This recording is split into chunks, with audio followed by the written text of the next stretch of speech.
Hello everyone. OWASP Chandigarh welcomes all the new members as well as the old ones. We hope you're safe and sound in these trying times with your family. The intention of OWASP Chandigarh has always been to expand your horizons. People who have been a part of this community have shared their knowledge OWASP and Chandigarh welcomes you this field, welcomes all the new members and they have helped each other in every possible way. And it's gratifying to see this community grow day by day.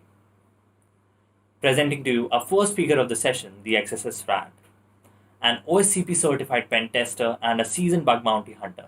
He's a growing YouTube sensation, which you're likely to see in the months to come. He shares his wealth of knowledge in bite-sized videos. He has a community called the Rat Pack who collaborate on bug hunting projects. Get your journey started. Please welcome the XSS Rat. What's up, you amazing hackers? I hope you're all doing well. Welcome to OWASP Chandigarh. It's great having you here. We're going to have an awesome talk about how to get started in bug bounties, and we're going to tell you guys a bit about logic flaws. Let's get right into it, shall we? Now, the first thing I want to tell you guys is how to get started into bug bounties. There are a couple of things that you really need to know if you want to get started in bug bounties. Now, the first thing I would really recommend that you do is get some basic knowledge built up, It's really important that you have some of the basics down because you're going to need them later on, and we're going to not just use them, but you're going to use them in an out-of-the-box way. And we're going to have to think creatively. So it's very important that you know these basics. Let's get right into how you can get some basic knowledge first. So first things first, some basic knowledge that you can gain is, of course, the OWASP Top 10. I really recommend that you go through this, that you read it, that you look at it. It's very important that you know some of the top vulnerabilities that are out there, and it's really important that you have a good basic understanding. Now, once you've gone through that, there's also an extension I would like to recommend. Of course, you can also download the OWASP Top 10 in here, and that's a really interesting document. I would highly recommend that you guys go through that one. But there's also the OWASP API Security Top 10. Now, API security, in my opinion, is a much bigger problem than just front-end protection. I'm going to give you guys some technical details here, and you have in a modern application, you have several layers.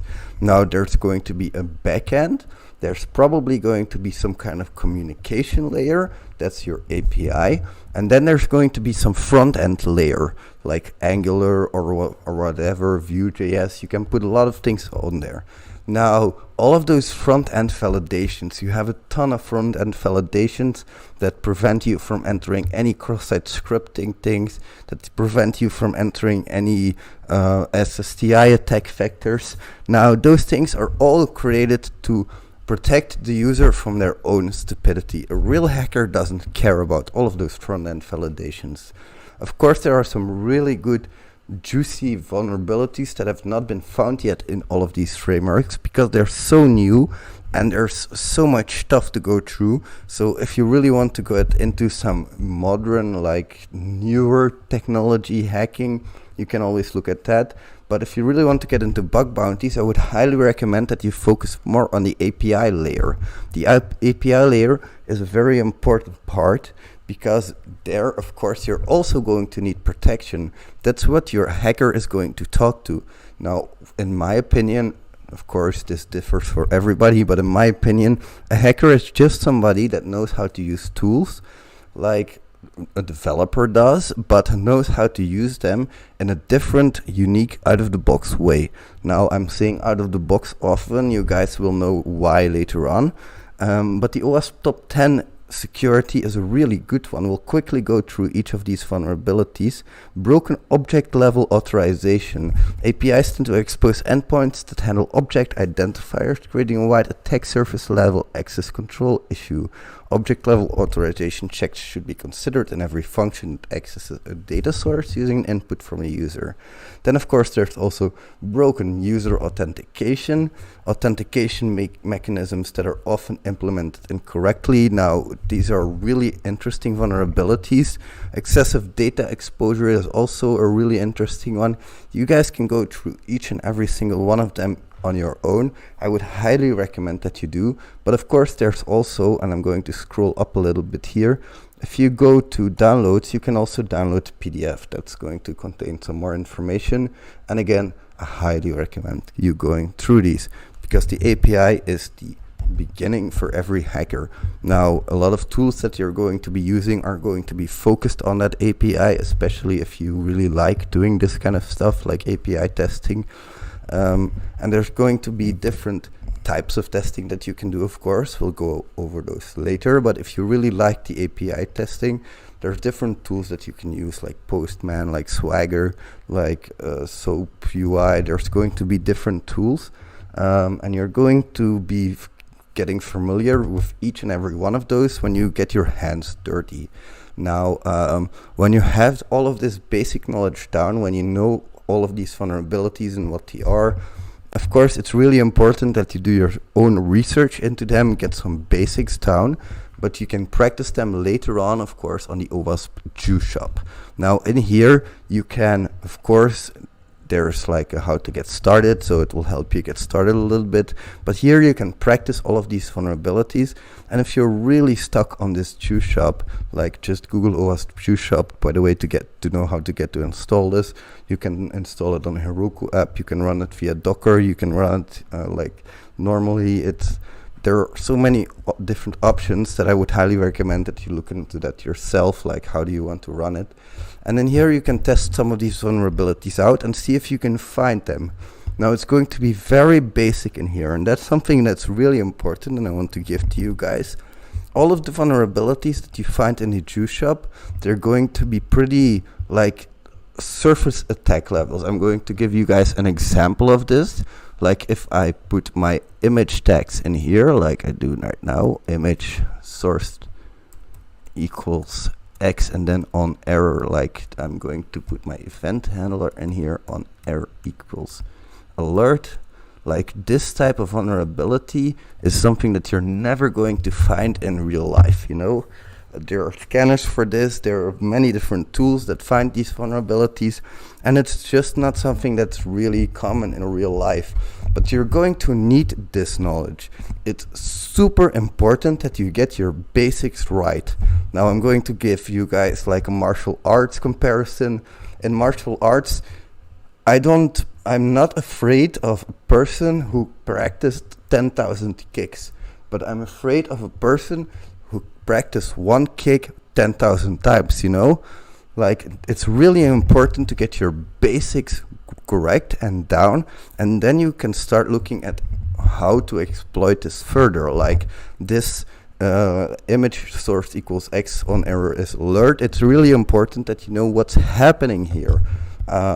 If you don't know what's happening, just look it up, you know. And if you find some words, this is very important. Like a lot of people have asked me if I have a vulnerability and I don't know like what it is, or like I want to know how cross-site scripting works, but I go and do some research and I don't know how to do my research. I get stuck very often.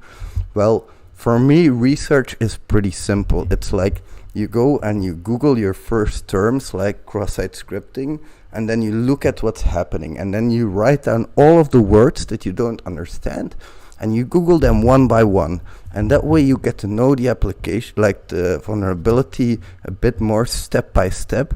But you also learn how to do better research, because like it's super hard to do good research. You guys probably already know this. You guys have done all of this research. Some of you have. It's super important that you get this research part right. So like if you find this vulnerability, okay, you look into it a little bit more, if you want to test it, and you get very deep into how it works, because again, you're not going to find surface level attacks like this. Now, when you get those basics down, we're going to move on to the next step here, guys. When you get those basics down, you're going to look for different attack surfaces. Now I'm using the search page here, and I'm using the parameter queue. Now you can use different tools to brute force those parameters. For example, maybe there's a different parameter f. Like, I'm going to give you guys a very stupid example. Right now my parameter is q, but what if my parameter is f also exists, but there's no way to access this in the UI? So for this you can use tools like Aryan, and you're going to find different parameters that are nowhere in this page, that you cannot easily find. Or you can just go and look into the JavaScript and find some parameters there. Now you can open the developer console for that real quickly. Just open the developer console. Let's see here. Inspect element. Let's do this. And then here, of course, you can look at the page source and look at all of the JavaScripts, extract them. And then you're going to have to look further, like cross-site scripting. You know what cross-site scripting is. Okay, you can find different parameters on different pages, but how do you do that? Well, you have your tools like Aryan. You can look at your JavaScript files with other tools like Link Finder, like Secret Finder, all of these different tools. They're going to help you find different and hidden endpoints. And maybe some Google dorking will also be helpful. Now, if you want to get some more basic information for that, I also created a security hunting test, a checklist, of course. Now, in this checklist, I put out a strategy for you guys, so you guys can get down and dirty with like bug bounty hunting, and you guys can get some your feet wet. If you really want to get started in bug bounty hunting, and this is one of the most important things, just do it. Just start. You're going to have to make mistakes. Every single one of us bug bounty hunters that have found vulnerabilities that are successful, every single one of us makes a lot of mistakes. But that's okay. All of those mistakes are just a different word for experience. So you're going to have to make those mistakes, and it's all about hard work. Like, basically, it's the only thing that you have to do is work very hard. Of course, you have to have a little bit of a brain, but I think everybody watching does. You guys are pretty much amazing. So when you want to get down and dirty with bug bounty hunting, just do it. Just start. Make sure that you are aware that you're going to fail. I'm going to give you guys some more tips on that later, but it's really important that you just do it, It's like with everything in life, if you want to get experience, you have to make those mistakes.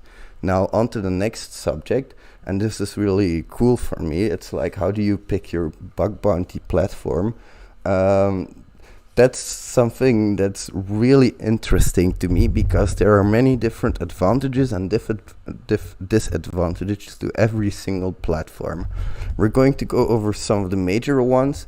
Now, if you really want to do some bug bounty hunting, you don't know what platform to pick, there are a couple of ones you can pick from. Of course, Integrity is one of the major ones in Europe.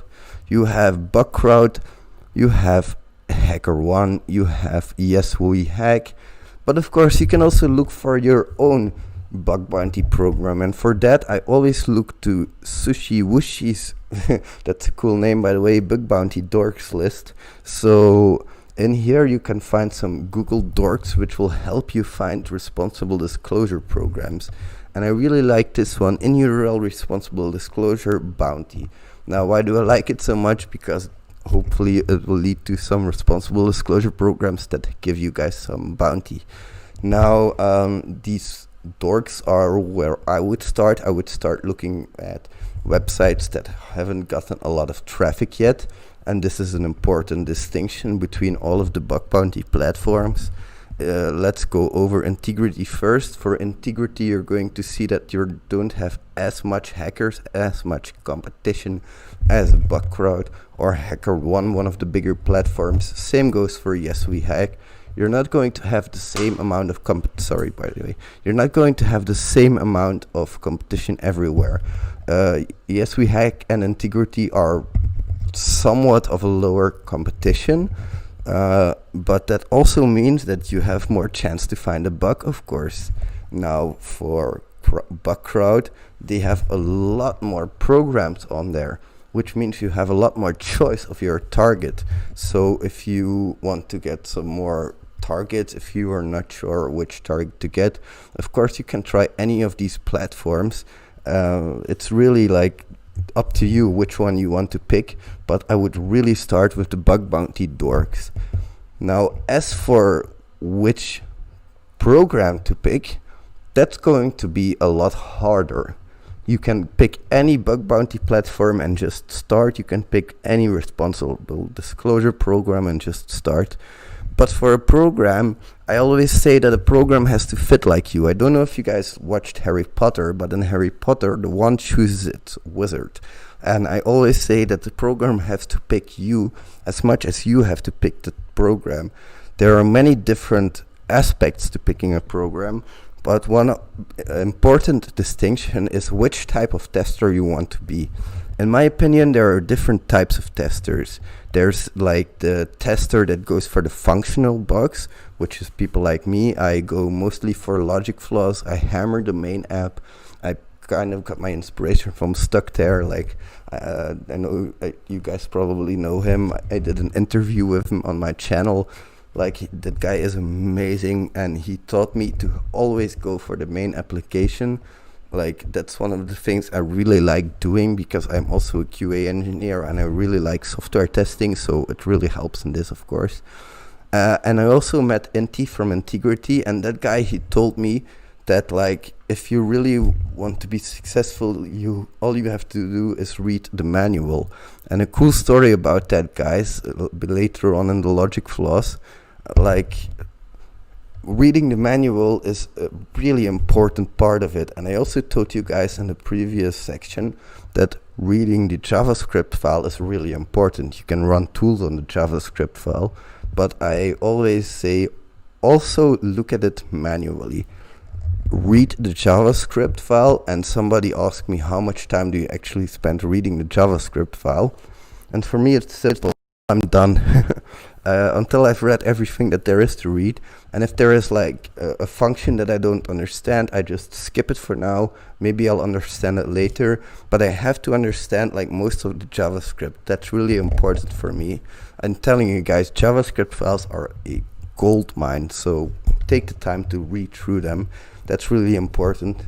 Now, on the other hand, you can also have the more technical testers. Of course, they also like the more technical testers will look for SSRF vulnerabilities. They will look for really cool CVEs that you can exploit until you get root on a system. And that's really awesome. I've done my OSCP as well. It's not what I want to do. It's not what I want to do. You know, it's possible I can do it, but it's not where I want to go with my life. That's why I usually focus on the logic flaws. More on that later on.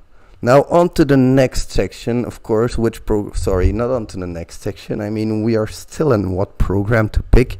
What program to pick? I've got a couple here open. These are from Integrity. This is not a sponsorship. I am not affiliated with them. It's just purely because I know Integrity like my home. I really enjoy hacking for them, but it's like the only platform I hack for at the moment. When I have done all of the scope on Integrity, of course I'll move on to HackerOne or Bug Crowd. Right now we're doing some HackerOne, but we've mostly been doing Integrity, so I know all of the programs on there, and I can recommend you guys some of them. Now, first of all, Fished is a really cool program. As you can see, it has a start.fish.be scope, and they are responsible disclosure. It's really important. Now I'll go over this real quick. Responsible disclosure means that you do not get any bounty. I highly recommend that you guys go for a responsible disclosure program. Why is this? First of all, you're not getting paid. So that's a really important part. A lot of hackers are going to say, no, I don't care about responsible disclosure. I just want to get paid. I want to get money for my actions. Okay, so a couple of notes there. That's going to drastically reduce the amount of hackers on the program, first of all. Second of all, Some programs actually give bonuses if you have like important vulnerabilities. That's really cool to know as well. So you have here, this one is a responsible disclosure. I don't know if this one gives bonuses, but we'll go over one that certainly does. And it's also really important that responsible disclosure means that you're like how shall I put this, that you're like surrounded by less hackers, but you're also more likely to get a bigger scope, like a broader domain that is in scope. And here we have star.fish.be that may not seem like a large domain, but maybe they have like a ton of subdomains. You don't know that. So this one is a program that I would go for if you like hammering the main app though, because I've been through this program and fish.be has a pretty good main application. I'm not the kind of guy that will do recon. We'll go over recon later because I do have some tips and tricks for you guys there. I've done it before. I still do it from time to time, but it's not my favorite. I'll put it that way. It's like, oh, I'm bored, I'll do some recon. Alright, so what's really important is that you're always going to have an in-scope section and an out-of-scope section. Read these carefully, guys. I cannot emphasize this enough. You have to read your in and out-of-scope sections carefully. I made a mistake recently where I reported a blind cross-site scripting attack, but it was not in scope because the domain was not in scope, and I was an idiot before because I was not reading that. Sorry, I did read it actually, but I didn't remember it, so that's my fault. I was an idiot. I should probably really read the out of scope page. There's also a rules of engagement. Read these carefully. In HackerOne and in Background, these pages might look a little bit differently, but you're mostly going to have the same sort of style, same sort of thing on the page. There's also going to be a severity assessment on integrity and an FAQ, so read these pages very carefully, guys. That's very important for you.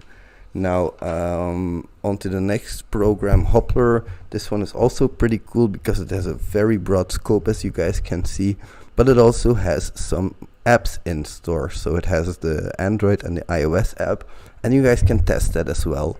Why would I recommend that?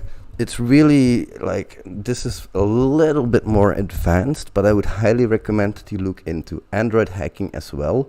Like, Android hacking is pretty easy. It's not super hard, not like iOS hacking in any way. And if you want to hack on Android, there's going to be again less competition. So as you guys noticed, I've been emphasizing less competition. It's really important that you cut down on your competition in the beginning, because you don't want to go through a super hardened target. And you want to have a broad scope, because that broad scope is going to allow you to find like subdomains or domains that have not been tested by people before. There are a couple of techniques you can use for that, which we'll go over later. But again, here, really cool. Also read the out of scope and in scope sections. Would recommend. Now for Randstad, of course, what I would like to say is that these guys might give you a bonus. I cannot guarantee it, but I have gotten a bonus from them from reporting a vulnerability. So it's really important that you guys check, first of all, the scope. In here, it's going to be massive. Star.randstad.star. You guys probably know Randstad from your own country. These guys are probably everywhere, and you're going to have a good time trying to find all of the subdomains. We'll go through recon later on.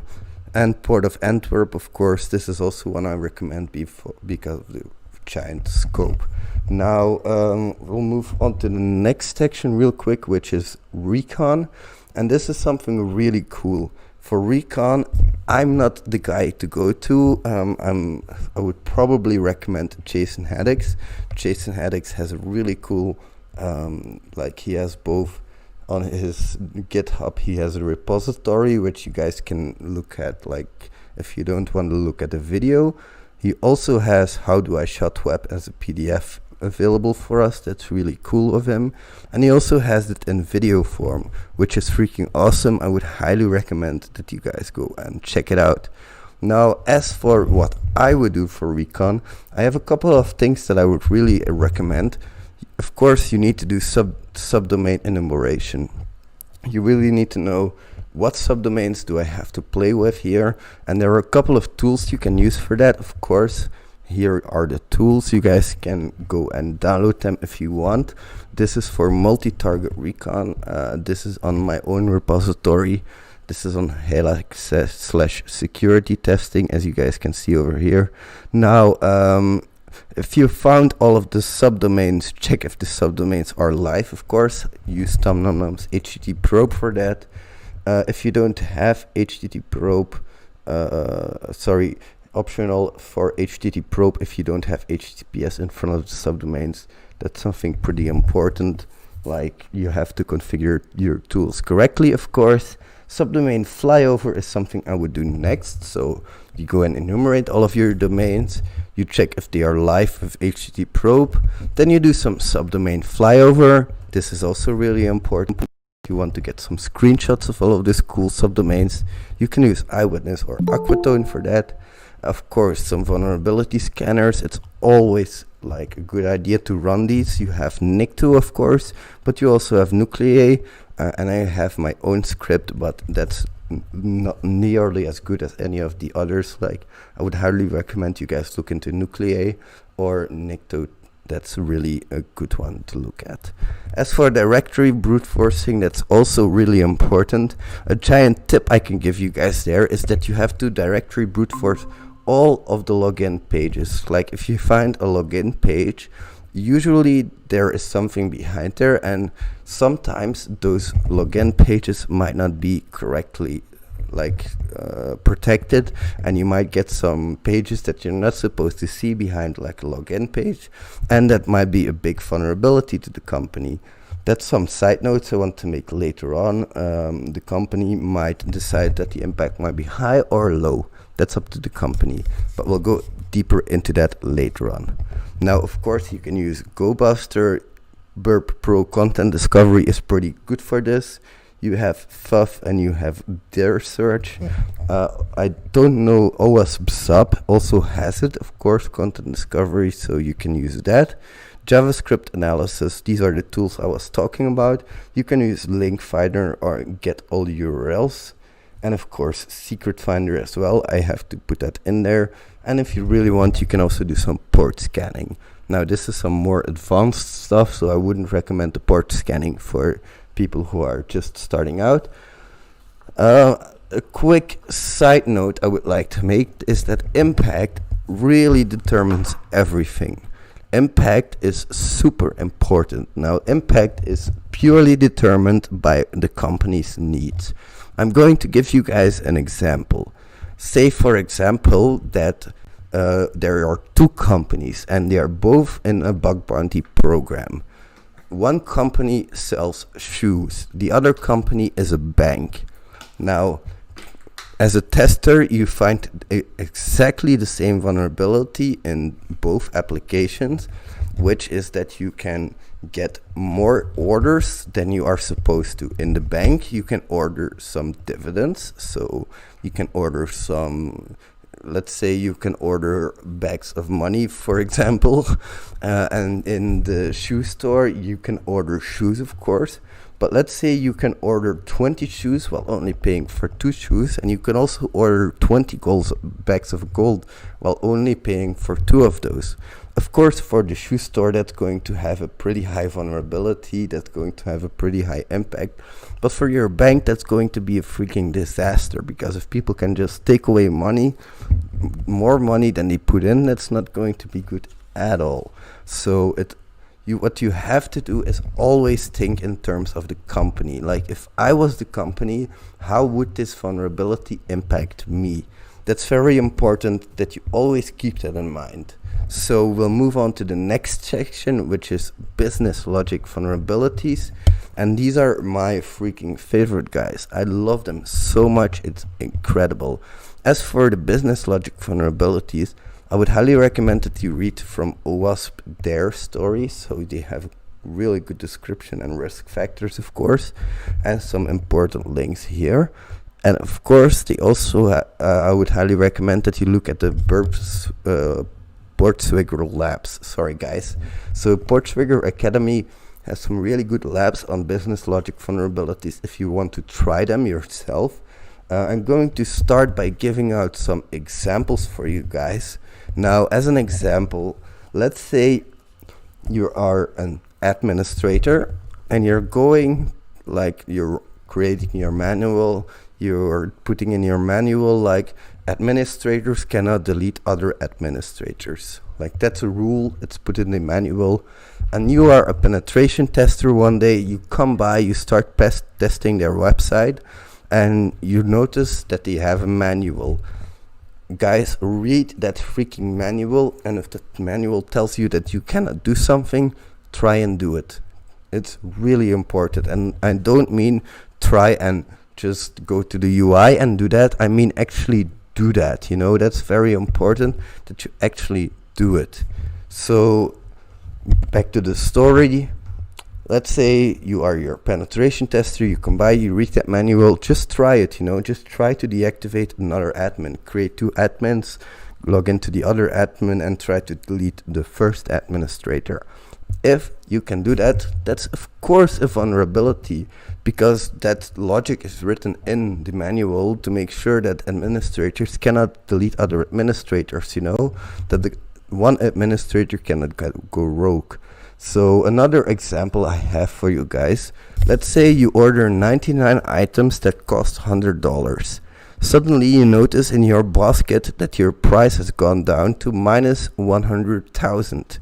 So you order 99 more of that item, and suddenly you are at -1. Say for example, your price is at -1, and you're like, oh, that's really cool, I get $1 back. You try to order it, of course, but when you start ordering, it says you cannot order if you have a negative price. Okay, so you think, you're like, okay, I have 2 times 99 of that item in my basket. What can I do? Well, let's try to add 1 more. So then your price suddenly becomes positive again, and that positive price is going to allow you to order. But it's not going to let you order 1 shoe. It's going to let you order 2 times 99 shoes and then another shoe. That's crazy, you guys. So these vulnerabilities, you will all find them in the Bortswigger labs. It's if you want to go deeper into them, of course, go through them.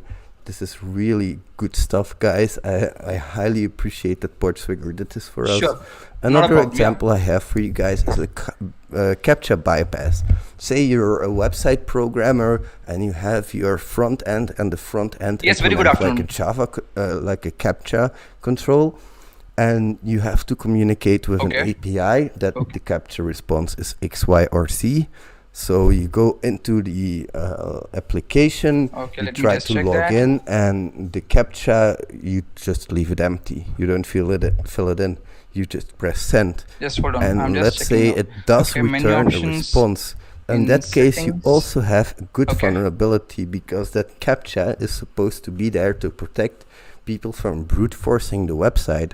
If the CAPTCHA doesn't work, if you can send an empty parameter for the CAPTCHA and the request, and you do get a response back from the API, that means that several mechanisms have failed, and you are not checking that key correctly, that CAPTCHA key. So if you can do that, you have a CAPTCHA bypass. Now, why would you look for logic flaws? Why would you look for business logic vulnerabilities? Sure, so several present reasons. now, right now? They cannot easily be automated. This is one of the most important reasons for me. The robots are going to take over a lot of things in the future, guys. You guys probably already know that. But these are one of the things that are really hard for a robot to detect, because the implementation of a robot, it can only do what a human tells it to do. And these business logic vulnerabilities are super hard to find. They're basically invisible unless you are looking for them. So why are they invisible, you might ask yourself? Like, what kind of a person is going to order 99 shoes and then order 99 more and then order another one just to be in the positive? it's not like these things happen by accident. You really have to start looking for them. They can be very diverse. They can be in several different places. There are just a ton of different places that these can occur. They can occur in your security mechanisms. They can occur in your payment walls. They can occur in so many different places. So that's why it's so interesting to look for your business logic vulnerabilities. The impact can go from trivial to exceptionally high. Like, again, the example for the bank, if you can order much more gold than you actually put money in for, that's going to be a giant vulnerability. While if you can order more shoes than you are supposed to, okay, those shoes might get delivered to you, it's messed up, but it's not nearly as important as you getting a ton of gold, while you're not supposed to. And that's something I would really like to get, by the way, guys. A ton of gold, that sounds really cool. So it really depends on the functionality. It really depends on where your vulnerability occurs, what the impact is going to be. And that's pretty much all I have to say for you guys. I really hope you enjoyed this talk. I really enjoyed making it. Thank you guys so much for the OWASP. For making this presentation possible. I really appreciate that everybody was listening until this point. Thank you guys very much. If you want to see more of me, my name is the XSS Rat on YouTube. It's been my pleasure to have you here, and thank you guys so much for watching. I'll see you guys in the next one. Bye, everybody. Coming to our second speaker of the session, Mr. Smith Shah. He is the co-founder of eSecurify Technologies. Having an immense experience with the young minds, he has delivered lectures and workshops in IITs, NITs, BITS Pilani, and many other prestigious institutes in the country.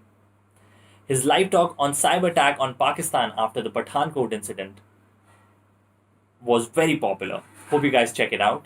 So, without further ado, let's give it up for Mr. Smith Shah. We are live now? Perfect.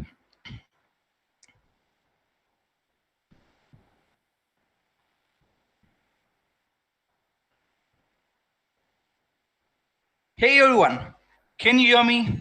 Can every one of you hear me? Type in the public chat if you are able to clearly hear me, okay?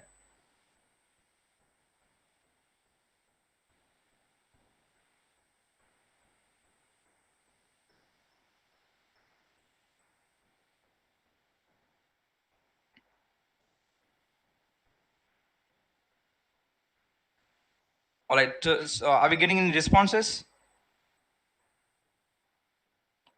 They're able to hear me, right? Perfect, perfect. So let's get started without wasting any further time. And thanks, first of all, thanks OWASP Chandigarh Chapter for inviting me for this session. And in this session, we are going to check out holistic approach for pen testing infrastructure security. All right, so my name is Smith Shah, and I'm co-founder and CEO of eSecurify. So here's a quick introduction about me. I'm 7+ years experienced ethical hacker, cybersecurity researcher, bug bounty hunter, and an entrepreneur.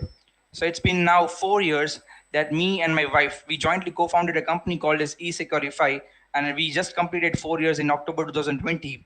And in this 4 years, we are able to secure 72 plus cooperative banks and 50 plus SaaS products. Apart from this, we are also securing some of the banking softwares, which are known as core banking solution softwares.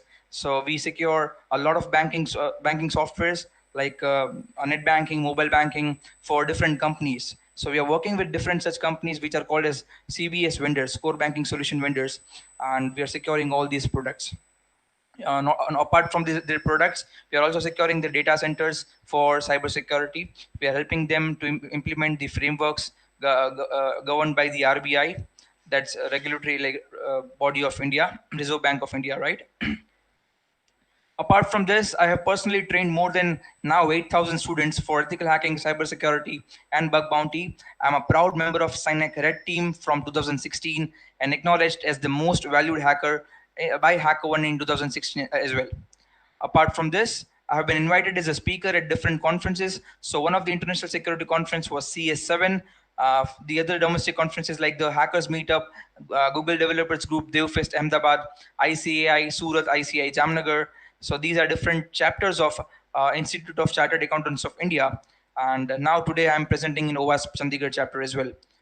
Apart from this, I have conducted a show called as Technoguru, which used to come on GSTV on every Saturday. So GSTV is a Gujarat-based news channel, and they used to run a show called as Technoguru. It's not Tech Guru, it's Technoguru. And in that Technoguru show, I used to come on every Saturday with different cybercrime topics like debit card frauds, credit card frauds, WhatsApp frauds, Facebook spam posts, and a lot of different stuffs. In 2019, me and my company, we received award. So 2019 was the most precious year for me and my company. So here is the picture of the award that we received in 2019. So the summit was Vibrant Startup and Technology Summit in 2019, where we received Best Cybersecurity Product Solution Award by Department of Science and Technology, Government of Gujarat, and Vibrant Startup Summit and Geisha IT Association. So this was a national level summit, and we received this award under national level category. Also in 2019, I received Young Achievers Award by my university called as Marwari University, from where I have graduated. So in 2019, I have got this award. So 2019 was the most successful year, I could say, for me, for my company.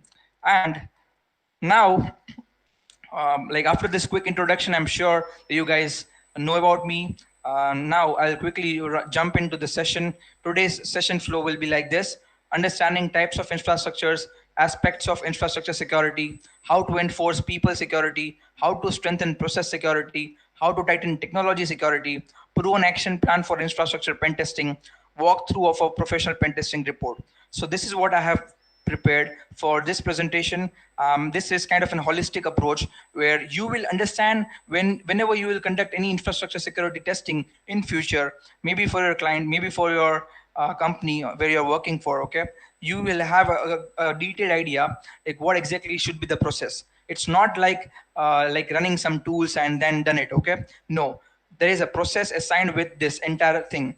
So we are going to discuss the entire process step by step, and what's included, what's not included. It depends on the scope as well, okay? So yeah, this is what the session flow is. Let's jump down to the topics. So the first thing which we are going to understand is different types of infrastructure. So there could be these three different type of infrastructures. The first one is local infrastructure, which is on premise. So most of the companies nowadays, of course, like a lot of companies have migrated their infrastructure to the cloud, but like most of the companies who are dealing in critical businesses like banking sector, okay, so they run their infrastructure on their local premise. Okay, so local infrastructure is not yet outdated, it's still ongoing.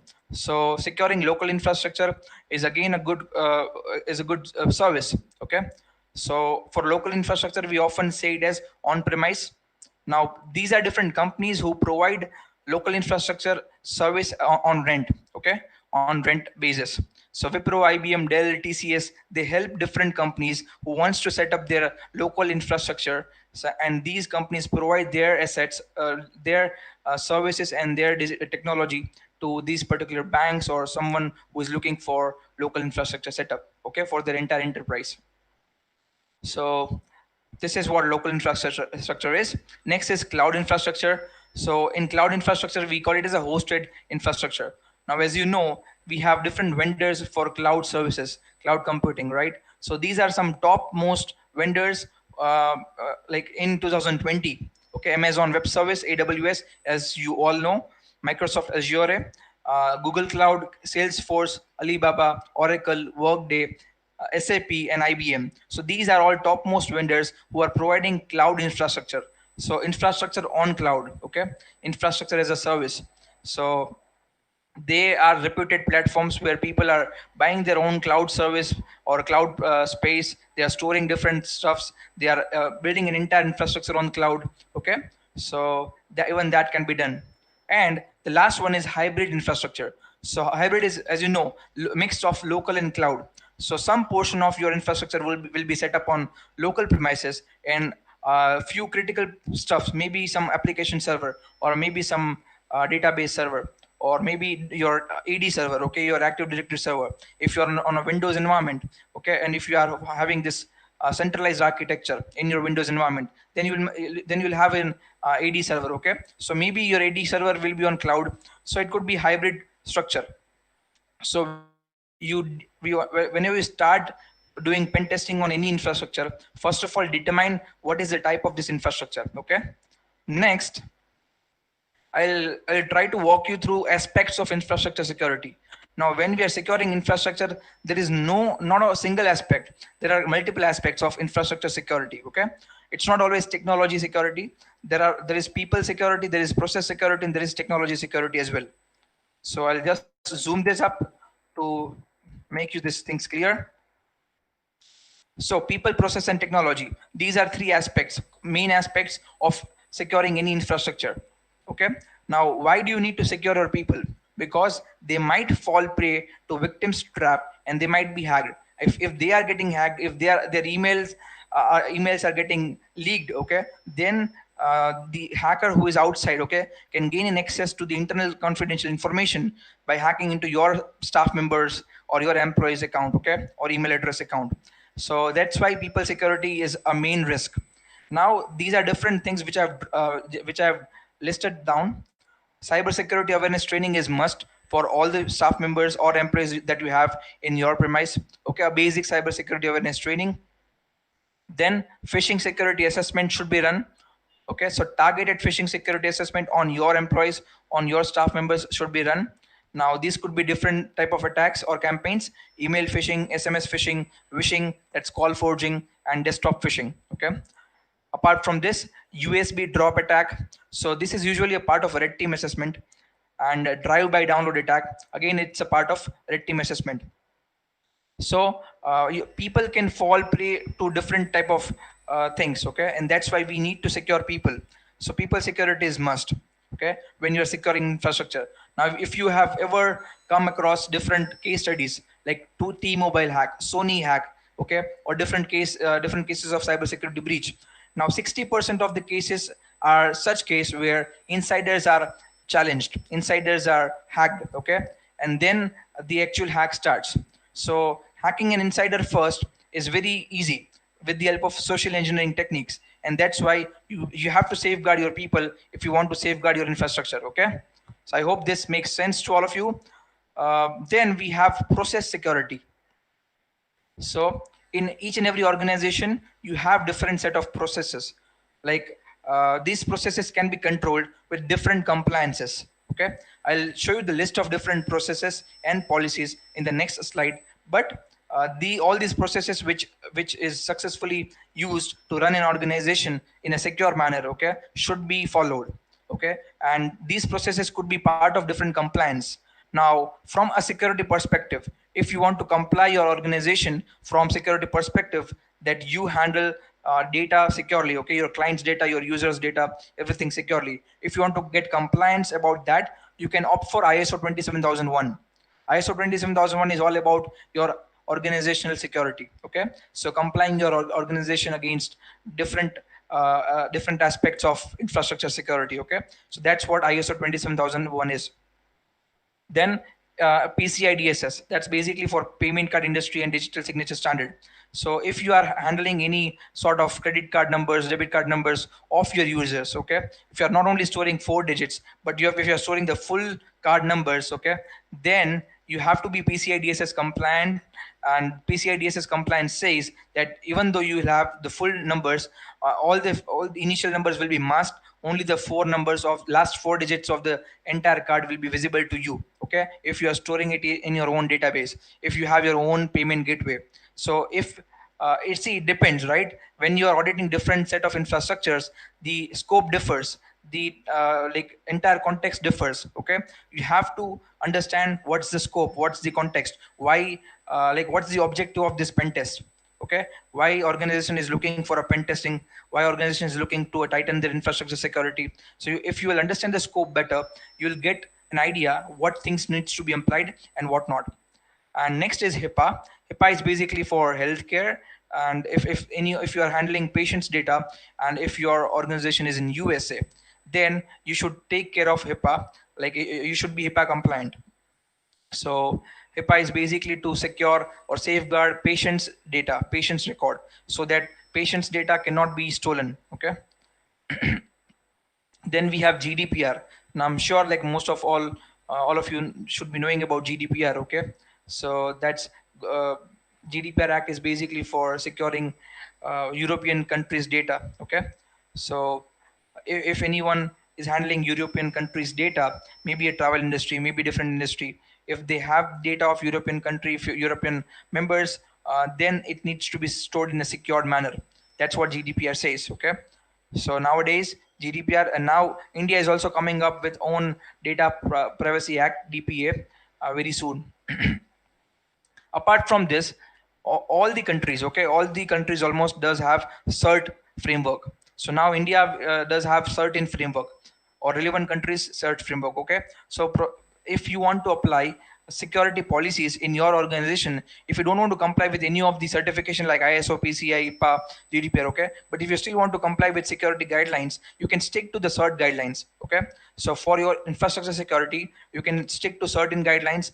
It's definitely open source, and you can watch out the entire guidelines in the framework, and you can ask your consultant to do secure your infrastructure based on the certain guidelines. Okay, so apart from that, there are certain different governing bodies, and all the different governing bodies does have their own cybersecurity framework. Now, a few of the example which I've taken over here is RBI cybersecurity framework for banks in India.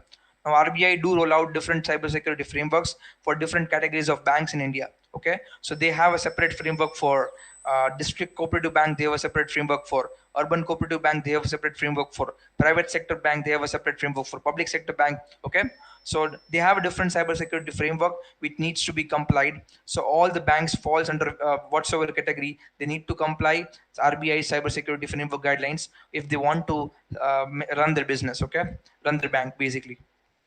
Then we have NABARD.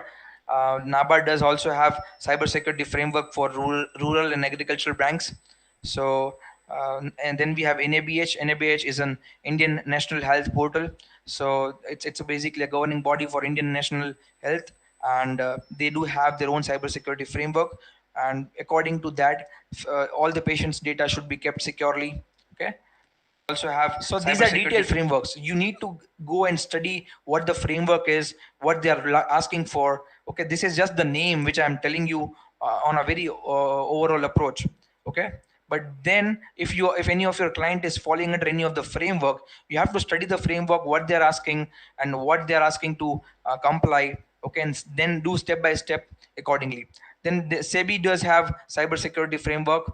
SEBI, as you all know, Stock Exchange Body of India, framework for stockbrokers, mutual funds, and asset management companies.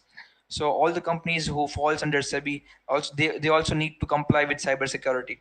Now I am discussing about all this because you should be knowing when you are pen testing any infrastructure, you should be knowing all of these aspects: people, process, and technology. Now you might be looking only for hardcore penetration testing. Okay, but I have tried to sum up everything in this short presentation today so that it helps you in all the aspects, not only from technology aspects, but people, process, and technology. Lastly, we do have technology aspect, which many of you might be actively looking for. So the first step when you have to audit any particular technology, okay, the first step is IT infrastructure architecture review. So first of all, determine whether the IT infrastructure architecture is centralized or decentralized. Then based on that, you do certain type of checks. Okay, so we have a proven action plan going forward in the next slide. I'll definitely talk about that as well. Okay, now in technology we do have different kind of frameworks. NIST framework is for network and infrastructure security. It's a global framework. Okay, NIST framework you can follow. CSI benchmarks, so that's basically for server security, server and system security. If you want to harden your server, if you want to harden your systems, then you can follow CSI benchmarks. Then we have OWASP as a standard for web application, mobile application, APIs, IoT. We have SANS and WSC as well. Okay, so all these are technology specific frameworks which needs to be followed in order to secure your technology, right? So these are the three aspects which I wanted to discuss in detail with all of you. As infrastructure is comprised of all these three things. Okay, in infrastructure we have people who are sitting inside the infrastructure who can be responsible for security breach of the infrastructure. We have processes. If the processes are weak, then infrastructure security can be compromised. And technology, of course, we have IT infrastructure setup, so we have different what I can say is we have different kind of firewalls, routers, hubs, modems, switches, then application servers, database servers, systems like end user systems, CCTV camera, IP camera, fax machine like internet connected fax machine, or network printers. All these are different IT assets which we have in our IT infrastructure, and all of them needs to be secured as well, right? So the entire aspects which I've tried to cover is people, processes, and technology to make you clear that infrastructure is not only a technology part, it's more than that. Okay. Now these are sample list of like policies or processes. Okay. So I talked about processes right over here, that processes should be secured. So these could be different kind of policies or processes in different organization.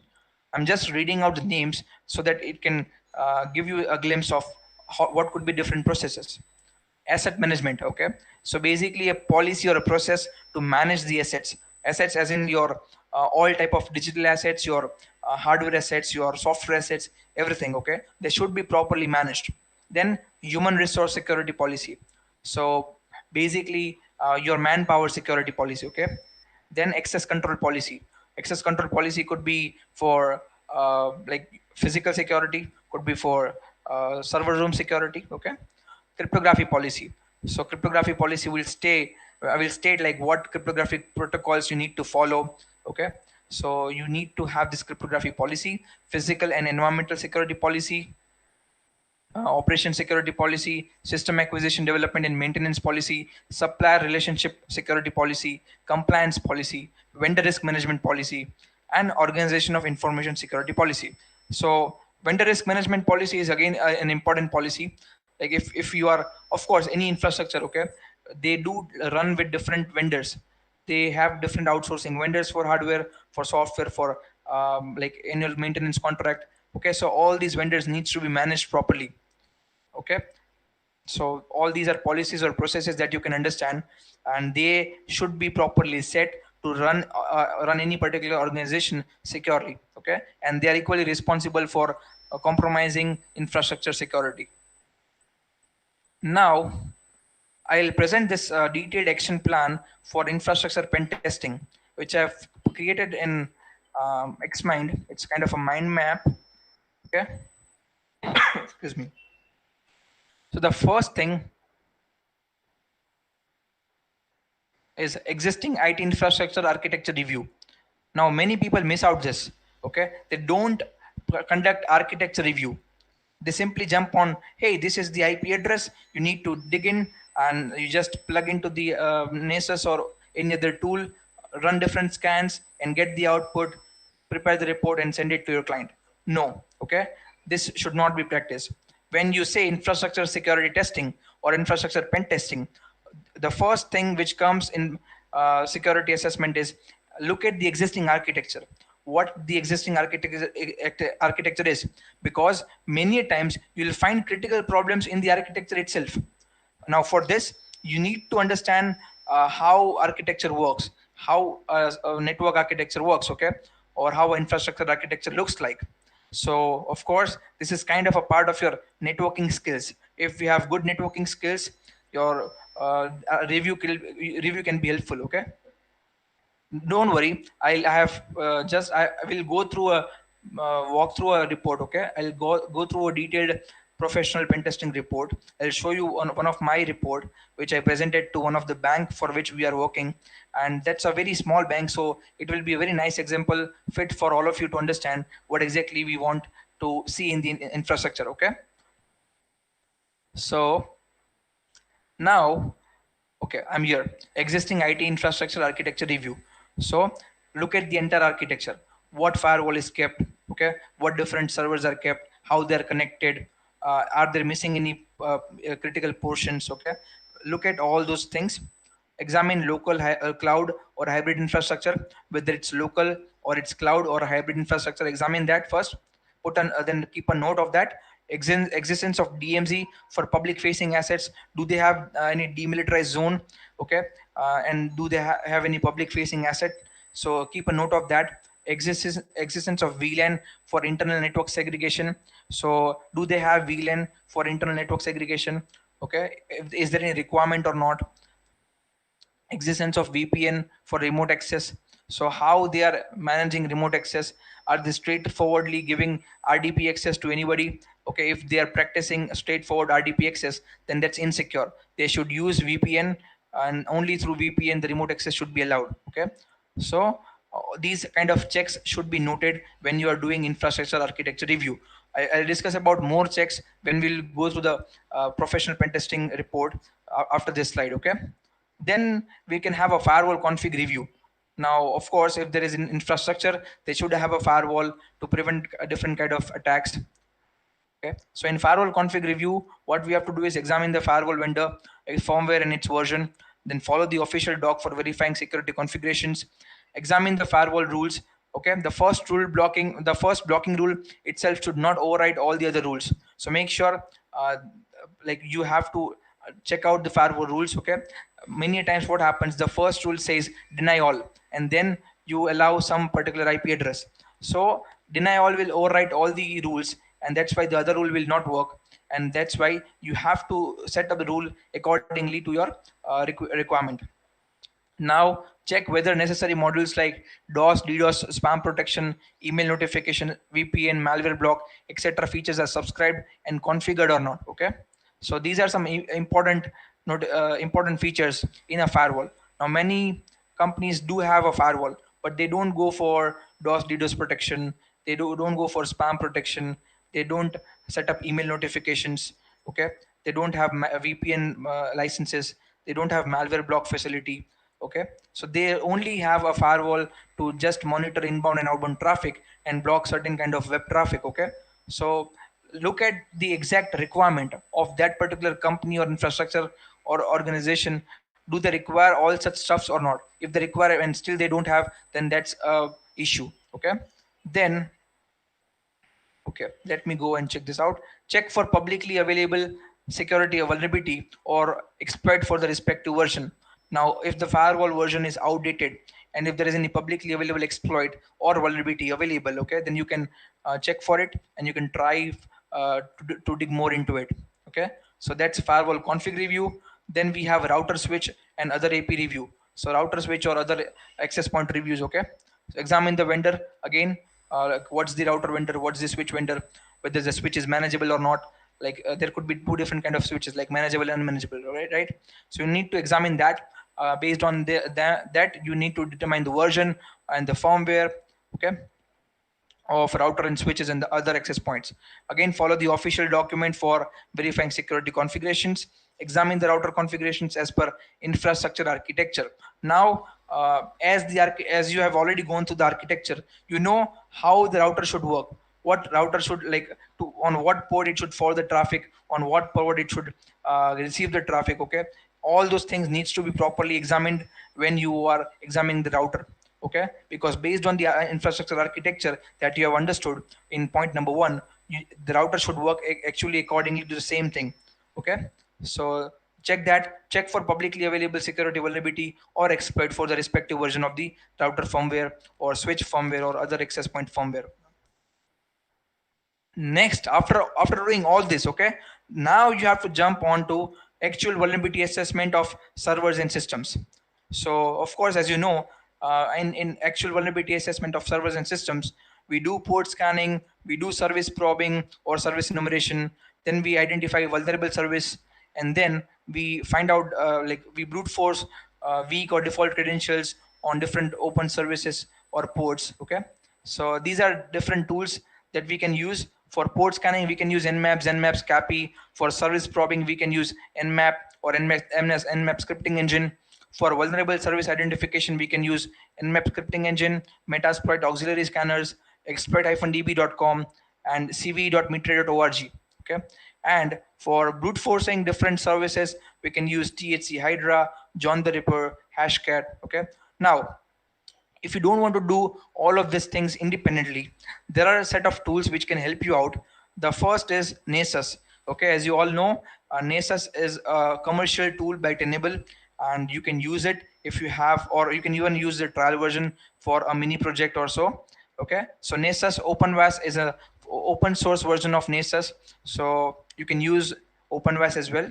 And Sparta. So Sparta is a by default software which comes in Kali Linux. So Sparta is again an infrastructure network security testing tool.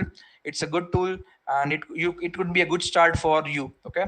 So look at these three tools. We personally use all of these three tools: Nessus, OpenVAS, and Sparta. Okay. It's not like if we are using Nessus commercial version, we can avoid OpenVAS, because many times OpenVAS gives us different kind of issues. Okay, which Nessus commercial version does not detect, and that's why we use all of them: Nessus, OpenVAS, and Sparta. Then after vulnerability assessment of servers and systems, then we can go for penetration testing. Okay, so this is basically connected to this vulnerable service identification. So on the above step, we have identified some vulnerable services, right? And now in this penetration testing step, we will actually exploit these vulnerable services on different systems and servers. So that is with the help of Metasploit exploits or exploit-db.com. Okay, so there are a couple of exploits available in Metasploits, or you can go and check out exploit-db.com for different services. Okay, sometimes exploits won't be available in Metasploit exploits. There won't be any module related to that, but you can run a Perl script or a Python script. Excuse me. Excuse me. Yeah. So you can run your own, or you can run a Perl script or Python script from exploit-db.com. Okay. Then we have post exploitation phase. Okay, now post exploitation phase is a very serious phase in the entire engagement. Okay, because in the post exploitation phase, you will try to do lateral movement. In lateral movement, you'll have to uh, you have to dig more into the network. For example, if you have access to one system inside the network, okay, then you will try to gain access to other systems which are available inside the network. If they are not straightforwardly connected to you, okay, with your public IP address, then they might be connected to the internal systems, and you need to connect to different systems with the help of lateral movement, which we call it as a which we can do it with the pivoting. Okay, so once I have compromised one particular server, maybe Active Directory server, okay, controller, domain controller, then with the help of domain controller, I can access all the other systems which are connected to that DC server. And if I have not gained an access to DC controller, okay, a domain controller, then I may access some particular system. With one system, I can try to ping different systems in the same network range, and I can try to do again port scanning, service probing, vulnerability identification, and service exploitation, okay, on different services, but with the help of the compromised machine. So the compromised machine will become a pivot for me.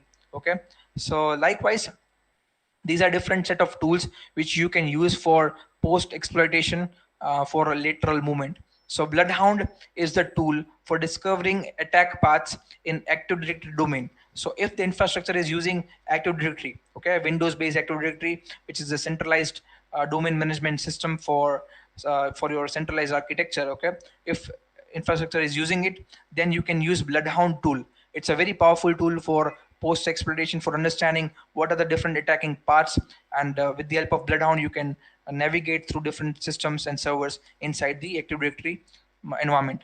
Then we can use Pivot Suite. Pivot Suite is again a tool which is used for single and double and multiple level pivoting. Okay, so it's again a powerful tool. Mimikatz and Mimipenguin. So Mimikatz is and Mimipenguin both are for dumping passwords. So Mimikatz is basically for dumping Windows passwords, and Mimipenguin is basically for dumping Linux passwords. So once you have compromised one machine, with the help of that machine, you will use Mimikatz on that machine, and you will try to access all the passwords which are stored in the system. And when you are pivoting, okay, when you are moving towards different systems, you can use Mimikatz on that system as well. So Mimikatz will help you to dump the passwords from the system directly. Mimikatz or Mimic Penguin. Okay. Then we have Scavenger. So imagine if you have a very limited time For example, you have 7 days time of your infrastructure pen test, and there are 1,000 machines. Now in 7 days you have to compromise 1,000 machines, or at least get sensitive information of about all the 1,000 machines. Okay, then it's nearly impossible, right? But scavenger can be helpful in that case, because scavenger will try to pull out the important and sensitive data, looking at the recently modified or created files in all the systems. Okay, and then pulling out the sensitive stuffs like password or secret. It matches with the regular expression, and then it pulls out the data from different systems and the servers. Okay, so scavenger will be helpful for obtaining sensitive information from multiple systems and servers across the entire IT infrastructure. Then we have puppy.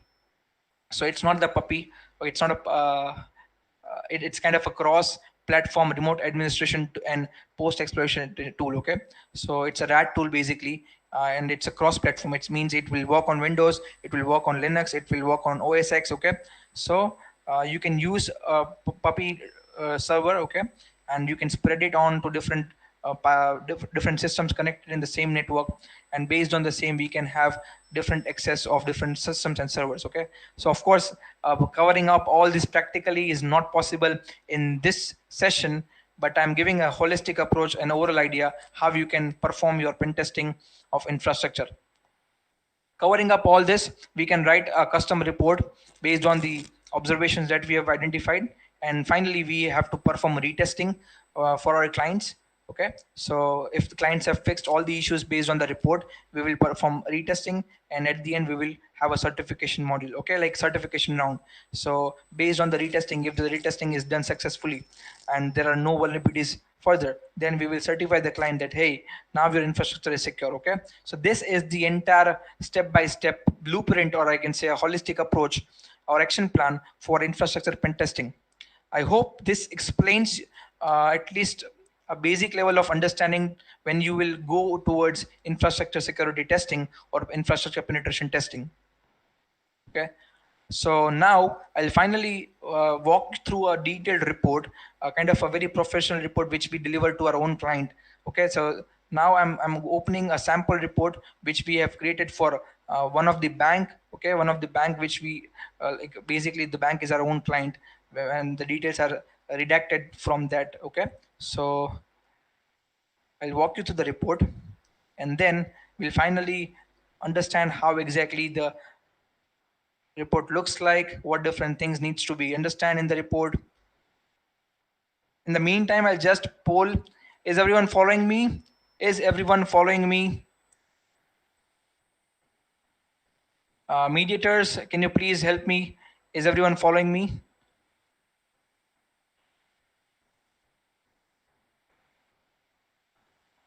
Yeah, any mediator from OWASP Chandigarh?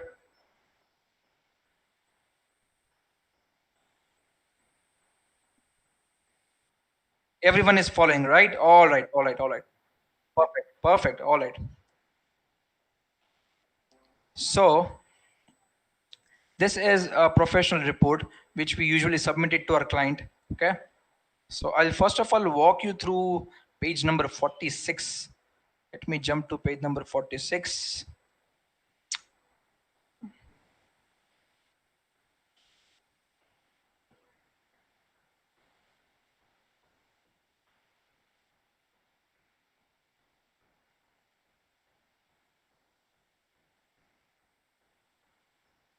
All right, so look at this. Network architecture and security misconfiguration vulnerabilities and recommendations, right? So the first thing which we have covered here is the existing architecture. So consider this is a bank's architecture. Okay, we conducted an infrastructure security assessment of one bank. Did not name the bank, but this was their existing architecture of their head branch, of their head branch. Okay, so bank do have multiple branches, right? So this was the architecture of their head branch. Now understand the step-by-step architecture. They were having a router of BSNL, which was their ISP. Okay, so ISPs like ISP was connected to firewall, so ISP was getting terminated at firewall, and then from firewall they have a switch, Cisco switch. Okay, Cisco switch, and from this Cisco switch they have different things connected like database server, application server, system 1, system 2, system 3 likewise. So this was the simple architecture. Now looking at this architecture first, okay, we can spot different set of security issues. I'm not sure whether you guys have spotted any security issues or not, okay, but looking at this architecture, you should immediately identify or spot down the security issues that they have different security issues, which is I'll walk you through, okay. Now understand, as per the current network diagram of bank head branch, there seems a critical network security vulnerability as database server, application server, and clients are connected directly. Understand? They all are connected under one switch and without any segregation. So imagine the client who is sitting over here in system one, okay, he can access the database server's IP address directly. Okay, application server is of course accessible to the system 1, system 2, and system 3, but database server should not be accessible to anyone. Okay, so this is what they are missing over here. Moreover, there are no subnets also, which clearly leaves the network at high risk. Other detailed recommendations are mentioned in the suggested network diagram on for head branch. So now look at the suggested network diagram. Okay, so we have made these changes. We have asked them that you connect your branch 1 or branch 2 that you have, okay, through VPN to this main firewall. Okay, because application server resides on the head branch. Understand, for any bank they have different branches, right? And in the head branch they keep their main application server and database server. So in application server they run their core banking solution software, okay, and they have database connected to the core banking solution software. So this main things, okay, application server and database server are only with this head branch. So if branch 1 wants to connect to the application server, then branch 1 should come through a VPN, should connect through a VPN to this firewall of head branch. Then again, if branch 2 wants to connect to this head branch, okay, for accessing the application server, then they should connect through VPN. Okay, so here again, firewall cyberhome default gateway for clients. Okay, and now they have a switch, Cisco switch, but now we have segregated the network. This database server is in VLAN 1, application server is in VLAN 2, and all the clients are in VLAN 3. And after that, we suggested them to perform inter-VLAN routing. So inter-VLAN routing needs to be done on Cisco switch between VLAN 1 and VLAN 2. So see, application server and database server should talk internally. Only then the database will be, data will be submitted and received, right? So they should talk internally. So there should be some inter-VLAN routing between both of this. There should be inter-VLAN routing between VLAN 2 and VLAN 3 also, because clients should access application server. If client or banking staff members, okay, banking staff members, if they want to access the banking software, then they should have a direct access. So there should be an inter-VLAN routing between VLAN 2 and VLAN 3, but there should not be any inter-VLAN routing between VLAN 1 and VLAN 3. Okay, so make sure in no case VLAN 1 and VLAN 3 should communicate with each other, because your banking staff personals does not require access, direct access to the database server. So they should not be connected in any case. Default gateway will be firewall for all the clients, and perform MAC binding for MAC binding of application server and database server on Cisco switch. Okay, perform MAC binding for all the clients on Cisco switch. Whitelist the VPN IP address of banks branch 1 and branch 2 on head branch firewall. So this is again important, because we have to whitelist the IP address over here. Like if branch 1 is connecting to the head branch, head branch firewall, then we have to validate the IP address, and we should have the IP address whitelisted basically in the head branch firewall. Only then it will be allowed. Okay, so 2 IP address will be in the whitelist of firewall, head branch firewall, and those 2 IP address will be the branch 1 IP address and branch 2 public IP address. Okay, then yeah, this is the case when users from branch 1 and branch 2 would connect to the application server of head branch. perform necessary subnetting to limit the number of IP addresses required, and use static IP allocation scheme across the internal network. Okay, so of course, if we use static IP address allocation scheme, we get we can save other IP addresses which are not used, and so other people cannot use it. Then again, this is the architecture of branch 1. Okay, it was a very small bank having only 3 branches, branch 1, branch 2, and head branch. Okay, so again, this is an architecture of branch 1, a simple architecture, ISP router from BSNL. It is coming to the switch. There is no firewall here. Okay, now this is the like most severe threat, they have not kept any firewall in their branch 1, and systems are connected straightforward to the switch. So this is a kind of a very poor network for any bank. Okay, now the issue that they are facing, okay, is all the branches are at remote places where internet connectivity is a problem. Okay, so what we suggested them is that you definitely have one firewall, because without firewall you cannot terminate your ISP straightforward to your unmanageable switch. Okay, this is super risky. So what we suggested them, that you definitely have one firewall. Okay, and alternatively you connect your ISP router with your router with an additional router with 3G 4G dongle support. Okay, because all these clients, all these systems which are in your branch 1, okay, should only go through this path to connect to the application server. Previously what was happening, when the ISP of the BSNL, okay, as I told you that the remote branches, they were facing issues with the internet connectivity. So when the ISP router of BSNL goes down for any reason, okay, it has been observed that banks staff uses their own mobile data. They use their own mobile data or GeoFi device to access the application server located at the head branch. Now, if they are simply doing this, it means it's super risky, right? If I have the application server's IP address, I can open application servers at my home also. So this is super risky in case of banking transaction, and that's why we suggested them that if Geo is working fine with all of you, okay, at your remote place, then opt for a router with 3G 4G dongle support. Connect your Geo dongle to the router and make them work alternatively. If the BSNL server router goes down, then make sure it switches automatically to Geo, and keep the path like this. All the systems should only communicate to the head branch application server. Okay, I mean the server which is at the head branch, with the help of this route only. So that's what we have suggested. Okay, so this is what I was talking about: infrastructure security review, infrastructure architecture review. Yeah, architecture review. Again, this is the third branch. They were having this Wi-Fi router called as NetGenie, and they had connected this with the ISP router of BSNL the same way, and we have recommended the same architecture for another branch also. Okay, so this is what I was talking about: infrastructure architecture review at the very first point.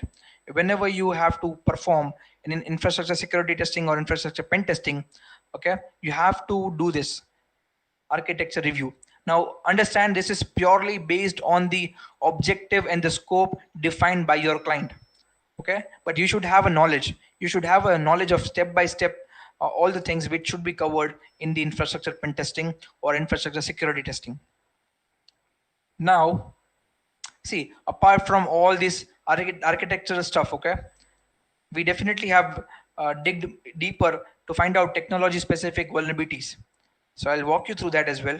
Okay, this is confidential and proprietary stuff, and then report analysis. Okay, here it is. So these are different vulnerabilities that we have found. See, JBoss seem to file upload and execute remote code execution. It was observed on head branch. Yeah, then these are different topics or vulnerabilities that we have covered. Okay, I'll just walk you through the detailed stuff. It's kind of a 14 high level vulnerabilities were found in total, 5 medium. Okay, so 10 were on head branch, 1 was on branch 1, and 3 was on branch 3. So likewise we have segregated the vulnerability count. this is kind of an overall observation. So 73% high risk issues would be resolved by simply updating the outdated or vulnerable components and changing the default credentials. Okay. So likewise, we have this immediate actionable recommendations for all of our clients. Like what are the immediate steps that you need to follow? So ensure operating system libraries and other packages are updated. Ensure that all the applications installed in the servers and systems are updated. Make sure to change all the default passwords of firewall, routers, switches, server systems, services like FTP and SSH, etc., and implement a patch management program. So all these are immediate steps, okay, that they should follow. And conduct regular vulnerability assessments. So now I'll walk you through. We have also calculated Cvs score. Okay, so these are Cvs score for different vulnerabilities that we have found out. So this is JBoss SIM2 remote code execution. So it was 10. This is MS17010. I'm sure all of you must be knowing about this. It's Windows SMB server remote code execution.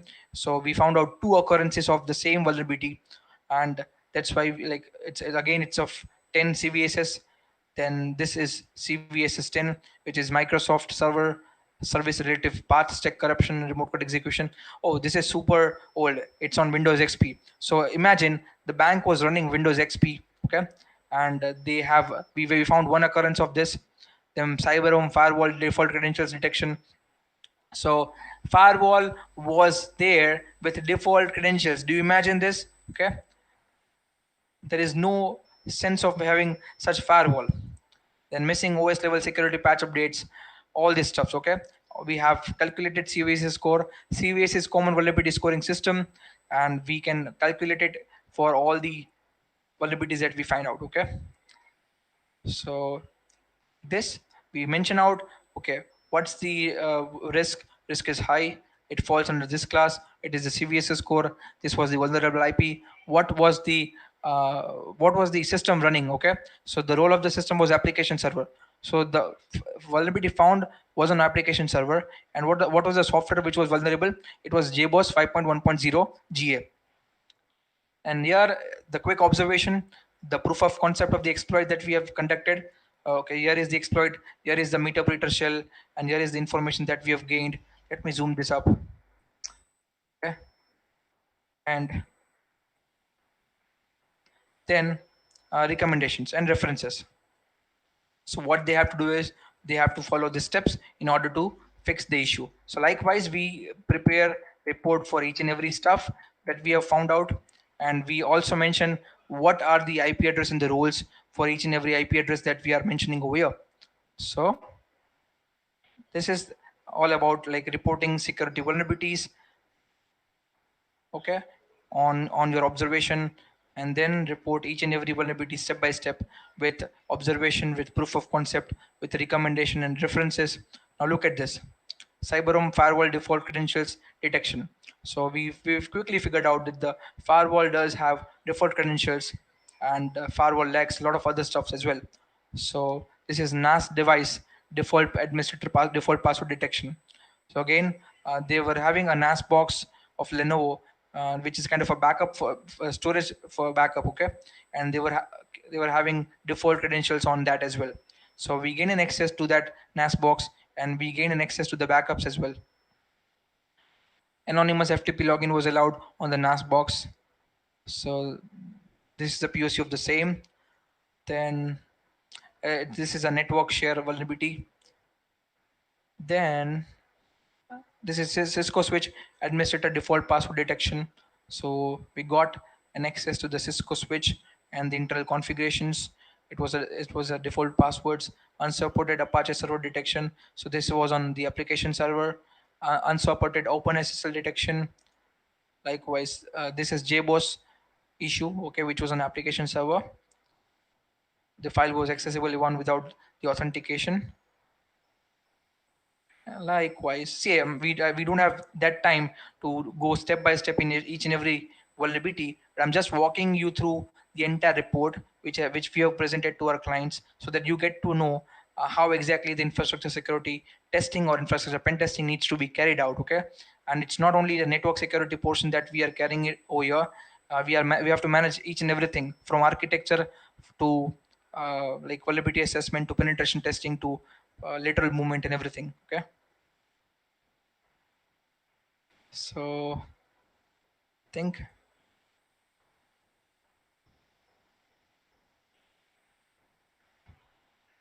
weak Wi-Fi password detection. So the password for the Wi-Fi was the mobile number of the manager, and that's it. Okay, now I'll walk you through some of the security measures which needs to be taken care for any local infrastructure. Okay, for any local infrastructure. So let me just jump onto the last page. Okay, these were their firewall security misconfigurations. So misconfiguration number one, the firewall was expired. Okay, we conducted this audit in 2018, or yeah, 18 I guess, and firewall was expired since February 2017. So they were not even knowing that their firewall is not working. It's already expired. Okay, then they had no rule for like any particular connection. Okay, like LAN VPN, DMZ VPN, they were allowing any host in the network to access all the network. So again, this was the issue. They had no they never configured any policies. So as you can see, none of the policies were configured.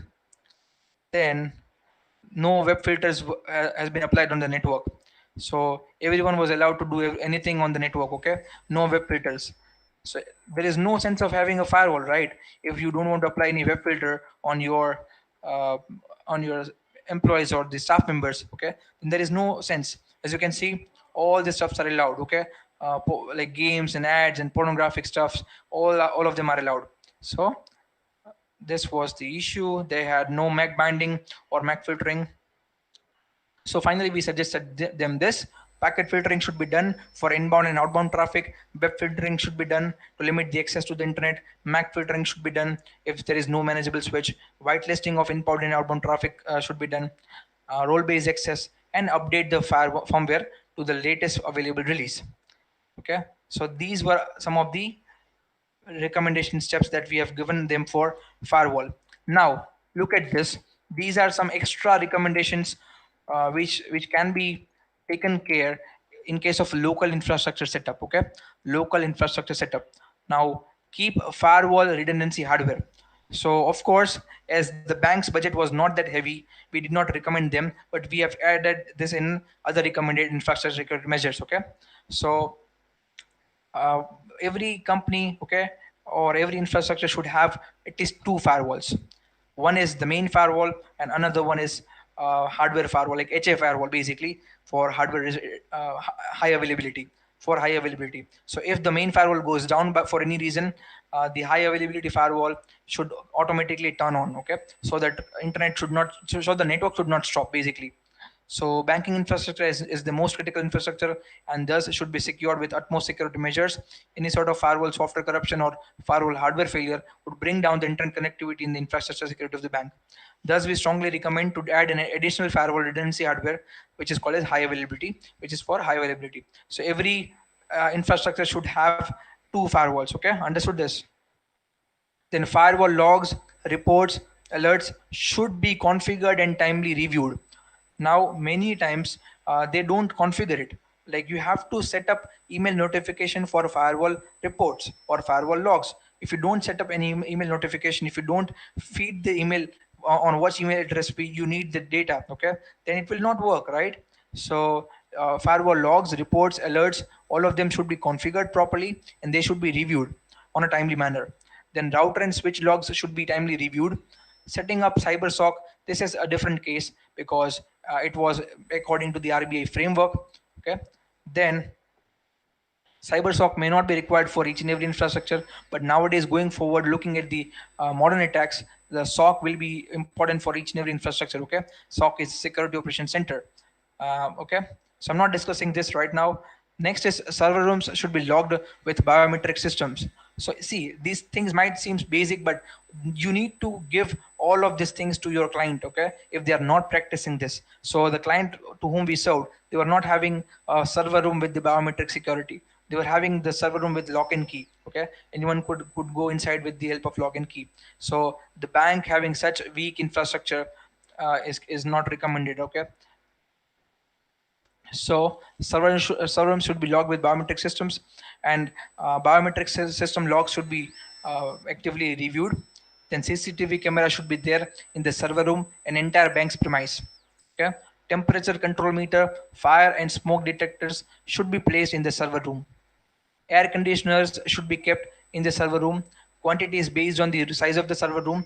Okay, so anyways, like there should be two air conditioners. Okay, one is for main and another is for backup. So if the main AC goes down, the backup AC should be on. Okay, because you need to control over the temperature of the server, because if you have a high grade servers in your server room, and if they are generating enough heat, then you need to have multiple air conditioners. Okay, maybe two, maybe four, depends on the server room size, but you have the backup of the AC. Switch racks should be logged. Okay, so even those switch racks are available in the server room, they should be properly logged with the lock and key. LAN and port tagging should be done for quickly tracing the issues. So this is again important. Yeah, each and every LAN port, LAN wire and the port, okay, on which you are running some service, they should be properly tagged, so that in case of any serious issue, you can quickly trace down to what exactly the issue is. And finally, there should be a rubber mat under the server rack, okay, to resist the shock. In case of any shock, there should be a rubber mat in beneath the server rack, so the resistance can be taken care. So this is what in infrastructure security looks like. Okay, and I have given a clear idea about infrastructure pen testing. Okay, the clear roadmap which you can follow with the help of this mind map. Okay, and yeah, this is it all about this. I hope this explains well about uh, what exactly infrastructure security is, how to conduct infrastructure pen testing, what are the different aspects like people, process, and technology, and what should be the roadmap, like how you can look into the architecture, okay, what's missing, what's not missing, how to plug each and everything, and how to finally draft a professional report, and how to present it to your client, okay, in each and every manner. So I'm done with my session. I'm open to the Q&A if any one of you have any questions. Okay, so I'm going to the, yeah, I'm going to the moderators. Uh, yes, sir. So that was a really well explanatory session. It was a Thank truly delight to have you with us. So there are some questions we have picked from the comment section. Sure. Could you Let me please just, let me know that? I cannot yeah, see any questions. just a minute, sir. Sure. All right.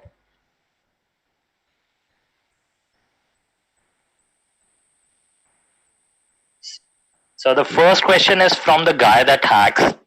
Okay. The question is, India doesn't have a security law. Right. So if hackers are selling our data, is it against law? So see, India does have different regulatory stuffs. Okay, India do have certain guidelines. So when we stick to certain guidelines, that's the most important guidelines that every one of us should follow. Okay, so based on the certain guidelines, of course, the data cannot be sell to the dark web or any other person. So if they are practicing this, then it's illegal, and they should definitely get caught. And even that's available in the Indian IT Acts. Okay, if you have read through the Indian IT Acts, the same details have been mentioned over there as well. So the second question is from Hilo. Sir, is it bad to rely on tools for pen testing? I want to advance my career. Please help. Sure. So yeah, I'm not sure what's the name of the guy who have asked the question, but see, we are not completely relying on the tools, right? But for some things, for automating stuffs that needs more time, okay, we have to use tools. We cannot do repetitive tasks, okay. But for different things like network architecture review, for let's say understanding the entire scope of the project, literally drilling down to each and every aspect of the aspect of the project, okay, you have to do it manually. And then with the help of tools like what I've just shown you, Metasploit, Expert-DB, then Bloodhound, all these are post exploitation tools, Nmap, Scapy, Sparta, Nessus, OpenVAS, okay, you can use all these tools to automate the stuffs, automate the process. because without that, okay, you cannot do each and everything manually. So these are standard tools which every one of us uses, and there is no harm in using it. And even the companies will definitely allow you to use those tools. You can have your own Python scripts for some purposes, for maybe scanning, for scanning bulk, like IP address in bulk, okay, but that's all okay. You can use Nmap or other tools, that's completely fine. But using tools and using manual skills will definitely help you out. So there is always a hybrid approach in any infrastructure pen test or any kind of pen test. There is always a hybrid approach that we follow, and we tend to follow, okay. You should not simply rely on any tools, because tools generate a lot of false positive issues, and you cannot just rely on any particular tool and grab the report and send it to client. You have to manually validate each and every stuff from the tool, and then only if you find that this does have a security implications, and if you are able to manually reproduce it, only then you put that particular vulnerability into your report, okay. Simply don't just fetch the details from the tool and send it to your client. So it's always a hybrid approach that I would always recommend. So the third question is from Arunimananda. Okay. What resources should I use to learn the basics of pen testing? Well, that's a great question because beginners are often confused with it. Correct. Okay. So, see, there are definitely a couple of resources available online for understanding the basics of ethical hacking, cybersecurity, pen testing. Okay. So, today in this session, if you have gone through, I've tried to understand, make you understand about the basics also. Like, first of all, we hack into one system. Then with the help of that system, we hack into, we literally do lateral movement or pivoting to gain an access to other system, right? So this is the process that you have to follow. But like there are a lot of fundamental knowledge that you require in order to do all such stuff. And for that, I mean, I'm not sure whether I'm allowed to speak up or not. Okay, but I do have some kind of like free material, okay, for all of you. So it will give you a very detailed idea like about the fundamentals of ethical hacking and fundamentals of cybersecurity, and how exactly you should have your career in the field of ethical hacking and cybersecurity. I have my ebook and I've recently launched it, but I'm not sure whether I'm able to speak about that over here as well or not. Coming to our fourth question, Okay. it is from Jiti. Okay. So just a minute. So the question is, which reporting tools did you use? So this is our custom reporting tool. Okay, we have our own custom reporting tool in which we prepare our own reports. So we do not rely on any third-party reporting tool, and we have this entire reporting tool very customized for our own needs. Okay, so it's purely customized. Coming to our next question, Muskan Mahajan. Okay. She has requested for the PPT of the session or content of the session in any form, be it PDF or PPT or any other. All right, so I'll keep that to the moderators, I believe. I'll share my presentation with moderators, and I'll keep it to the moderators. And so last question of today's session. What is the quickest way to learn ethical hacking? So again, I'll say the same thing. I have rolled out an ebook, okay, only for like limited people as of now. It's not yet publicly launched, okay. But what you can do is start following me on LinkedIn, Facebook, Instagram, ping me, and I'll send you the ebook, okay. So that can be done. Okay, so that'll be all. It was truly a delight to have you with us. Thanks a lot, Yash. Thank you. Thank you. All right, it was wonderful for me as well to speak in OWASP Chandigarh chapter. So thanks once again for inviting me in this session. I really love to present all of you.